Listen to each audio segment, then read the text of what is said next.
안녕하세요. 건강라이프 MC 박정인입니다. 오늘은 뇌병변이 있거나 신경퇴행성 질환이 있을 때 발생할 수 있는 연하곤란, 즉 음식물을 이렇게 잘 삼키지 못하거나 토하는 이런 증상이 있는 것에 대해서 이야기해보는 시간 갖도록 하겠습니다. 재활학과 전문의 고상영 원장님 모셨습니다. 안녕하세요. 네, 안녕하세요. 재활학과 전문의 고상영 원장입니다. 연하곤란은 쉽게 말해 음식을 삼키는 과정 중에 문제가 생겨서 잘 먹지 못하게 되는 증상을 말합니다. 우리는 너무 아무렇지도 않게 음식을 삼키고 있지만 이것이 잘 삼키는 것이 얼마나 중요한 일인지, 삼킨다는 것이 얼마나 기쁜 일인지 평소에는 잘 느끼지 못하고 있습니다. 하지만 삼킴 곤란이 있는 경우에는 기본적인 음식 섭취에서 어려움이 있기 때문에 삶의 질이 굉장히 떨어지게 되는데요. 오늘은 저와 함께 연하곤란이 무엇인지, 어떻게 치료를 하는지 알아보도록 하겠습니다.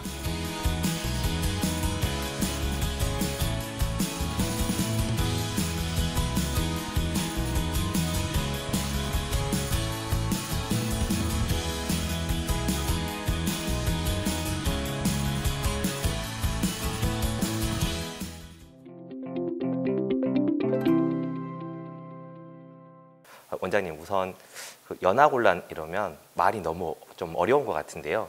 정확히 이런 연하곤란이라는 게 무엇을 의미하는지 한번 시청자분들에게 정확한 설명 좀 부탁드리겠습니다. 네, 연하는 한자어다 보니까 조금 어렵게 느끼실 수 있겠는데요. 순우리말로 하면 삼킴입니다. 삼킴이라고 부를 수 있고요. 대부분의 사람들이 태어날 때부터 자연스럽게 음식을 먹고 마시고 삼키고 있지만 사실 이 삼킴이라는 것은 그렇게 단순한 동작은 아닙니다. 단계를 나누어서 생각을 해보자면요. 이 음식을 보고 이게 음식이구나 생각하고 입으로 가지고 가는 단계가 있어야 되고요. 입으로 가지고 갔을 때 입 안에서 씹고 잘게 부수어서 침하고 섞은 다음에 섞어서 삼키기 좋은 음식 덩어리로 만드는 단계가 이어집니다. 그리고 입 안에서 이 뒤쪽에 있는 목 안을 이제 인두라고 하는데요. 이 인두로 넘기는 과정이 있어야 되고요. 이 인두에서 이 폐 쪽으로 넘어가지 않고 이 식도로 넘기는 과정. 그 다음에 식도에서 이 위까지 내려가게 되는 이 5단계로 나눌 수 있습니다.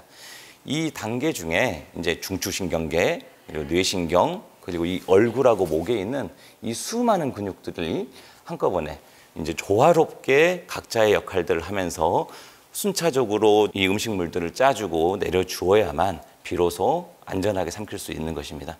이 단계에서 어느 한 단계든 중간에 문제가 생기게 돼서 잘 삼키지 못하게 되는 것을 우리 연하곤란 또는 연하장애, 삼킴곤란 이렇게 부르고 있습니다. 이제는 연하곤란인 게 정확히 어떤 의미인지 조금 이해가 되는데요. 이렇게 이제 음식을 삼키는 게 문제라고 하면은 많은 분들이 이게 음식이 들어가다 이렇게 목에 걸려서 막힌 건지, 아니면 이게 정말 넘어가는데 문제가 생기는 건지, 또 이게 일시적으로 잠깐 그런 건지, 어떤 영구적으로 문제가 생기는지 이런 거에 대해서 궁금해 하시는데요. 이것에 대해서도 좀 정확히 한번 설명 좀 부탁드리겠습니다. 크게 2가지로 나누어서 말할 수 있겠습니다. 말씀하신 것처럼 이제 음식물이 가다가 이제 막히는 거죠. 막혀서 더 이상 가지 못하는 게 있을 수 있겠고요. 음식물이 이제 가긴 가는데 여기 가야 될, 정상적으로 가야 할 식도 쪽으로 가지 않고 엉뚱한 쪽으로, 예를 들어 코로 간다든지 폐로 간다든지 이렇게 나눌 수 있겠습니다. 우선 우리 몸이 필요로 하는 만큼 그 양만큼 가지 못하는 경우는 입에서 잘 씹지 못하는 경우도 있겠고요. 그 다음에 입에서 물고만 있고 그 다음 식도 쪽으로, 인두 쪽으로 음식을 넘기지 못하는 경우가 있겠습니다. 또는 넘기긴 넘겼는데 음식물이 여기에서 고여서 우리 약이 목에 걸린 것처럼 계속 걸려있는, 식도로 내려가지 못하고 걸려있는 증상을 호소하시는 경우도 있고요. 그것보다 더 이제 사실 임상적으로 의미가 있고 중요한 거는 음식물 일부가 다른 쪽으로 가는 건데요. 바로 여기다 보시다시피 이쪽은 이제 숨 쉬는 길이고요. 이쪽은 입으로 먹는 길인데 이 중간에 인두는 이 길을 같이 공유하게 됩니다.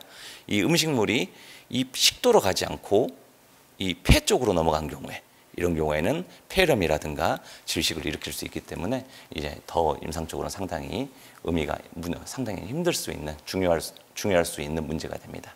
기도로 이렇게 넘어가는 거는 저희가 일반적으로 그 물 잘못 이렇게 마시다가 이렇게 살에 걸린다 그러죠. 막 캑캑거리는 그럴 때 이런 게 일어나는가 보네요. 네네, 맞습니다. 사실 이제 음식을 먹다가 음식물이 코로 넘어가는 경우라든가 또 사례가 걸린 경험은 다들 한 번씩은 해봤지만 이게 식사를 할 때마다 반복된다면 네, 그건 이제 심각한 문제가 될 수 있죠. 이렇게 이제 연화곤란이 생겼을 때 여러 가지 증상으로 나타날 수 있을 것 같은데 그런 다양한 증상도 한번 설명 좀 부탁드리겠습니다.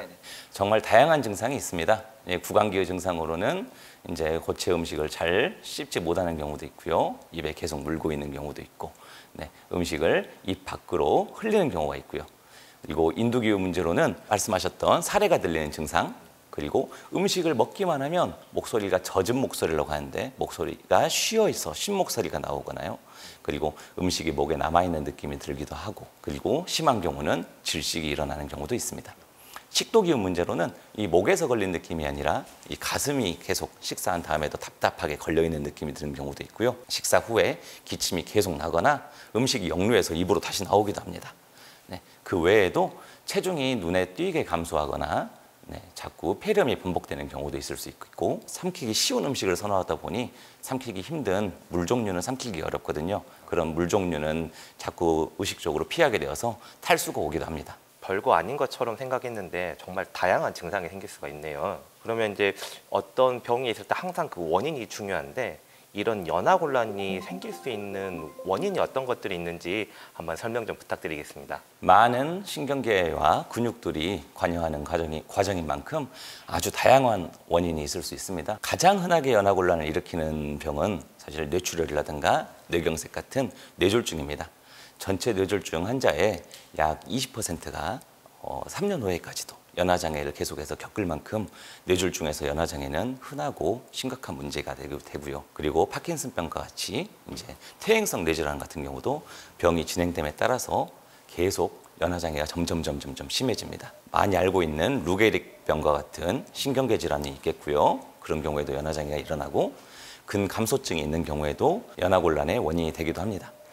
구조적인 원인으로는 이제 두경부에 암이 있는 경우, 암이나 종양이 있는 경우에도 원인이 될 수 있고, 후종인대고라증 또는 목의 퇴행성, 경추의 퇴행성 변화로 골극이 많이 튀어나와서 이쪽을 이제 막는 경우에도 연화곤란이 있을 수 있습니다. 그리고 두경부 수술을 받은 이유나 방사선 치료를 받은 이유, 그런 경우에도 나타나고, 최근에는 목 디스크 수술을 받는 사람들이 많잖아요. 목 디스크 수술을 받을 때 이 목 앞쪽으로 접근해서 수술을 할 수가 있거든요.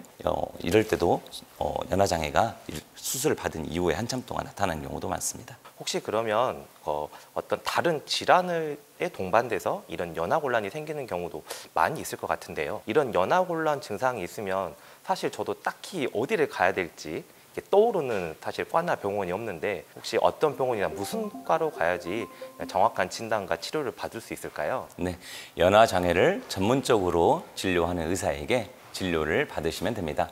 보통은 재활화학과 진료를 받으시면 연화곤란에 대한 1차적인 검사를 통해 적절한 시기 방법을 찾아드리고요. 그리고 그와 동시에 검사를 해서 그 결과를 통해서 추가적인 검사라든가 다른 진료과를 어디로 진료를 받으시면 되는지 그런 것도 같이 연결을 해드릴 수가 있습니다.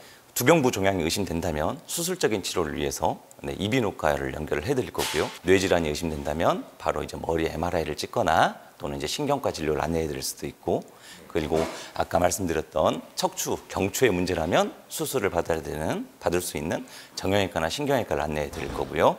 그리고 그 식도의 문제라면 소화기내과 진료를 안내해드리겠죠. 많은 환자들이 사실 연화곤란을 처음 느끼게 되면 증상을 다른 진단을 받지 않고 연화곤란만 느꼈을 때는 이게 먹는 거라고 생각하니까 소화기내과 진료를 우선적으로 생각을 합니다. 그래서 내과 진료를 받는데 사실 이 식도의 문제는 연화곤란에서 그렇게 많지는 않거든요. 그래서 위내시경 검사를 해도 이 위내시경 검사만으로는 정확한 원인을 찾을 수 없는 경우가 대부분입니다. 이 연화곤란의 경우에는 첫 번째 검사가 BDO 투시 연화검사라는 검사가 이제 첫 번째 1차적인 검사인데요. 그 검사를 우리나라에서는 재활의학과에서 하고 있기 때문에 이 검사를 시행하는 재활의학과 병원을 확인하셔가지고 진료를 받으시면 이제 잘 진료를 받으실 수 있을 거라고 생각합니다. 우선은 재활학과에서 정확하게 진단을 어느 부위에 이상이 있는지 확인한 다음에 그 다음에 거기에 적절한 치료를 받는 게 중요할 것 같네요. 그러면 이렇게 연화곤란으로 만일 이렇게 병원에 이제 방문했다면 많은 환자분들이 이제 어떤 검사를 받는지 많이 궁금해하시는데요.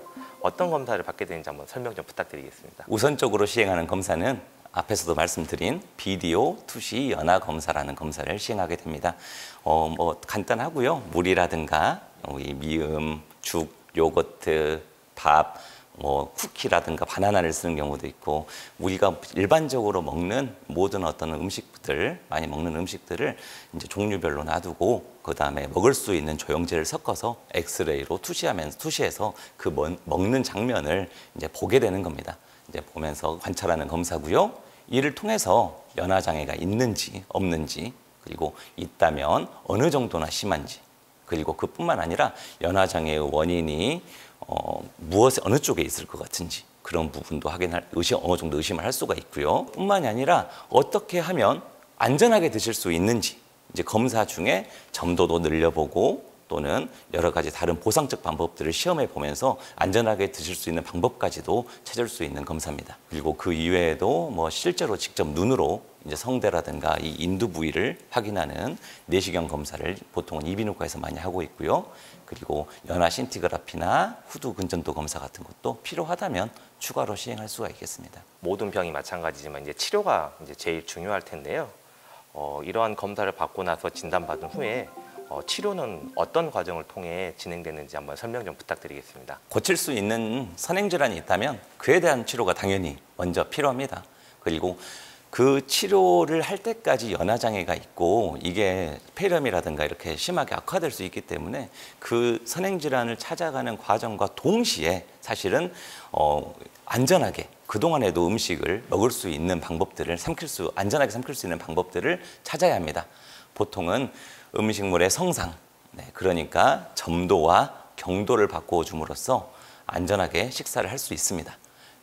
예를 들면 액체 종류를 먹는 것이 보통 가장 위험합니다. 그런데 보시다시피 이제 물이 있는데요. 여기다가 이렇게 점도 중진제를 섞어주면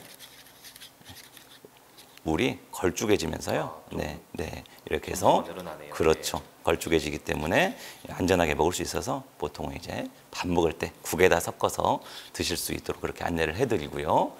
그리고 뭐 식사할 때 자세도 이제 중요한데 이제 보통 뇌졸중 이후에 연화곤란이 있는 경우에는요. 이렇게 몸을 반드시 세우고 그리고 턱을 당기거나 또는 고개를 돌리거나 이런 자세만으로도 그리고 증상이 완화되고 안전한 식사를 할 수 있기도 됩니다. 그리고 질식이나 이제 폐렴의 위험이 굉장히 높은 그렇게 심각한 수준이라면 사실 입으로 드시는 게 어렵죠. 그런 경우에는 어쩔 수 없이 일시적으로 우리 흔히 콧줄이라고 부르는 비위관을 삽입을 해서 영양 공급을 할 수도 있습니다. 그리고 연화장애 재활 치료를 시행하게 됩니다. 보통은 이제 작업치료사가 재활학과 의사의 이제 처방을 받아서 시행을 하고 있고요. 삼킴 반사를 자극하는 치료, 그리고 강화훈련 치료, 전기 자극 치료, 연화, 수기 치료 등을 시행할 수 있습니다. 필요하다면 호흡 재활 치료나 운동 치료 이런 것들을 병행할 수도 있습니다. 먹는 거를 조절할 수도 있고 또 먹는 기관에 여러 가지 자극을 줘서 거기에 대한 치료도 이렇게 같이 하게 되네요. 네네, 그렇습니다. 어떻게 생각하면 이제 뭐 식습관이라든가 이런 생활 습관, 아까 말씀한 자세 이런 것도 이제 중요할 것 같은데요. 그런 식습관, 생활 습관 개선 중에서 가장 중요한 점이 있다면 한번 말씀 좀 부탁드리겠습니다. 원인이나 상태에 따라서 적절한 음식 종류, 식사 자세는 천차만별입니다. 예를 들면 가장 흔한 원인인 아까 말씀드렸던 뇌졸중 후의 연화장애는 몸을 반듯하게 세우고 턱을 당기는 게 중요하겠지만요. 다른 신경계 질환에서는 이 힘 자체가 너무 떨어져 있기 때문에 이렇게 오히려 몸을 이렇게 식사할 때 몸을 뒤로 기울이고 음식에 쏠리는 중력을 이용해서 뒤로 앞으로 가지 않고 앞에 있는 기도로 흘러가지 않고 뒤에 있는 식도 쪽으로 넘어가게 이렇게 식사를 하는 것이 오히려 안전할 수도 있습니다. 구조적인 원인이 있는 경우에는 턱을 당기는 게 아니라 턱을 오히려 들고 꿀꺽 이렇게 삼키는 게 더 나은 경우도 있고요. 그리고 아까 물이나 미음 같은 것이 오히려 가장 위험하다고 말씀드렸지만 특별히 이제 기도 쪽으로 넘어갈 위험이 많지 않은 경우에는 미음일수록 미음이라든가 이렇게 점도가 낮을수록 오히려 더 삼키는 게 안전할 수도 있습니다. 환자마다 다르기 때문에 가장 중요한 것은 정확한 검사를 통해서 재활학과 의사의 상담을 통해 적절한 시기나 자세를 처방을 받는 것이 가장 중요하다고 할 수 있습니다. 정확한 진단과 거기에 따른 정확한 치료가 제일 중요하겠네요. 네, 그렇습니다. 네. 그러면 이제 많은 분들이 이제 저희가 질병하면 약이 있지 않을까 이렇게 많이들 생각하시는데요. 이런 약으로는 연하장애를 고칠 수가 없나요? 네, 안타깝게도 대부분의 경우 약으로는 연하장애를 고칠 수 없습니다. 다만 기존에 드시고 있는 약이 있다면 그 약 때문에 연하장애가 악화되는 경우가 있기 때문에 한번 검토가 필요하고요. 특별한 경우에는 뭐 파킨슨병 같은 경우는 이제 먹는 약의 시간을 조절해서 연하장애를 좀 호전시키거나 약을 증량해서 조금 좋아질 수도 있고요. 치매 같은 경우에도 이제 연하장애가 많이 동반되는데 인지기능 개선을 치매 약들을 통해서 인지기능 개선을 시키면 연하장애가 같이 호전되기도 합니다. 연하곤란이 있으면 음식물이 못 넘어가기 때문에 우리 몸에 여러 가지 이제 위험을 일으킬 수 있을 것 같은데 혹시 발생할 수 있는 뭐 합병증이라든가 위험한 상황이 있으면 말씀 좀 부탁드리겠습니다. 가장 흔하고 무서운 문제는 합병증은 역시 흡인성 폐렴입니다. 폐렴은 연하장애를 유발할 수 있는 뇌졸중, 파킨슨병 이런 병들의 주요 사망 원인입니다. 꼭 이렇게 명확한 원인 질환이 있는 경우가 아니라고 하더라도 노인에서 평소에 운동 부족으로 근육량이 지나치게 적은 경우에도 흡인성 폐렴이 발생할 수 있고요.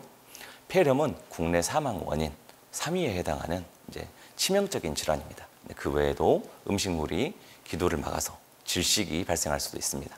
실제로 요양병원이라든가 요양원이라든가 이런 곳에서는 식사 중에 음식을 먹다가 기도 폐색이 일어나서 사망하는 경우를 꽤나 자주 볼 수 있습니다. 폐렴이나 질식보다 덜 위협적이지만요, 장기적으로는 심각한 문제가 될 수 있는 영양실조, 그리고 탈수 이런 것 역시 위험합니다. 특히나 연하장애가 있는 환자들은 이 물을 드시는 걸 무서워해서 잘 안 드시려고 하기 때문에 탈수가 쉽게 오게 되는데요. 이런 부분들을 주의해서 이제 점점 잘 지켜보셔야 됩니다.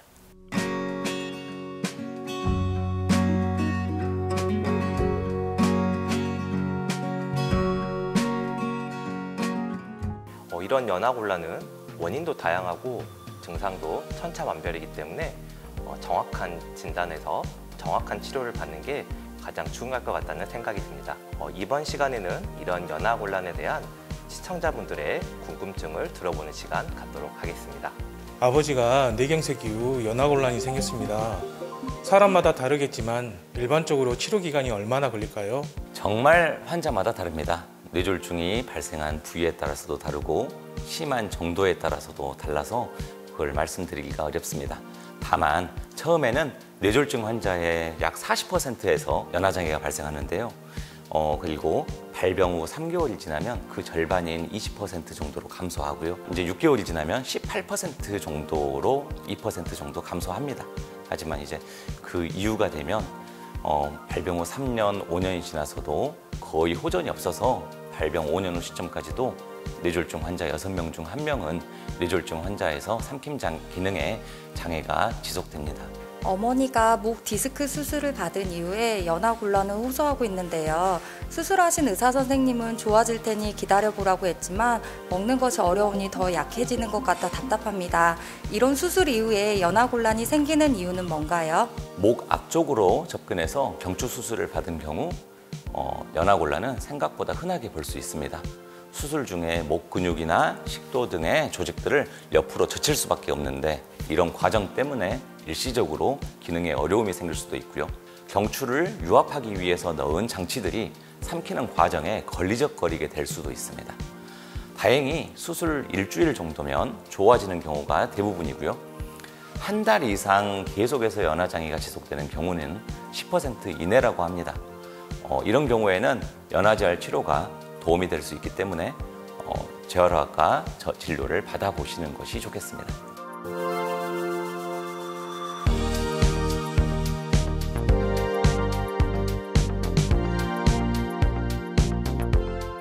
이번 시간에는 연하곤란에 대한 오해와 궁금증을 OX 퀴즈로 알아보는 시간 갖도록 하겠습니다. 건조한 환경이라던가 미세먼지 등도 연하곤란에 영향을 줄 수 있다. 정답은 X입니다. 네, 특별한 경우 기관절개창이 있다거나 쇼그렌 증후군 같이 구강건조증이 굉장히 심한 경우에는 그럴 수 있겠지요. 하지만 일반적으로는 연하곤란에 특별한 영향을 주는 결정적인 요인은 아닙니다. 연하곤란, 연하장애가 있는 경우에는 식도암을 의심해 봐야 된다. 정답은 O입니다.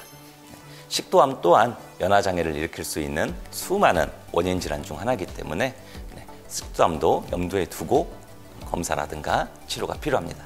연하곤란이 있다면 물을 많이 마시는 게 좋다. 정답은 X입니다. 물은 연하곤란에서 가장 위험한 폐렴을 유발하기 쉬운 음식 중에 하나입니다. 네, 그래서 물을 그냥 무턱대고 많이 드시면 안 되고요. 꼭 전도증진제를 사용해서 마시기 쉬운 형태로 변화시킨 다음에 충분하게 드셔야 합니다. 연하곤란이 있는 환자는 구강 관리가 중요하다. 정답은 O입니다. 네, 구강 내 위생은 흡인성 폐렴의 유병률과 큰 연관이 있습니다. 다음 질문입니다. 연하곤란은 남성에게서 많이 발생한다. 정답은 O입니다. 네, 연구에 따르면 65세 이상 고령자에서 남성에게서 유병률이 더 높습니다. 네, 이제 마지막 질문입니다. 연하곤란은 나이와도 관계가 있다. 정답은 O입니다. 네, 나이가 많을수록 이제 뇌졸중 등 연하곤란을 일으키는 질병의 유병률도 높아지고요. 나이가 많은 고령자에서는 특별한 원인 질환 없이도 연하곤란이 생기기도 합니다. 네, 지금까지 연하곤란에 대해서 이야기를 나눠봤습니다. 쉽게 생각했던 연하곤란이 여러 가지 다양한 질환에서 동반되기도 하고 또 나이가 들수록 생긴다고 하니 건강관리에 특별히 신경 써야 될 것 같다는 생각이 듭니다. 원장님, 마지막으로 시청자분들에게 당부 한 말씀 부탁드리겠습니다. 원인이 되는 여러 가지 질환들을 모두 예방할 수는 없지만 시청자 여러분께서 평소에 운동을 꾸준하게 열심히 하신다면 유산소 운동을 통해서 이제 폐활량을 유지하는 것과 그리고 이 목과 몸통의 근력을 유지할 수만 있다면요. 혹시라도 흡인이 된다거나 하더라도 이 음식물을 체내로 뱉어낼 수 있는 원동력이 되고요. 그리고 근육이 좋을수록 뇌졸중이라든가 이제 두경부암 같이 어쩔 수 없는 그런 안타까운 상황이 발생하더라도 그것을 해서 빨리 회복되는 그런 원동력이 됩니다. 평소에 적절한 운동은 100번 강조해도 부족함이 없습니다. 운동 많이 하시기 바랍니다. 지금까지 재활의학과 전문의 고상영 원장님과 연하곤란에 대해서 이야기 나눠봤습니다. 쏟아지는 건강 정보 속에서 꼭 필요한 정보만 전달하는 건강 라이프. 다음 이 시간에도 건강 전문가와 찾아뵙도록 하겠습니다. 감사합니다. 감사합니다.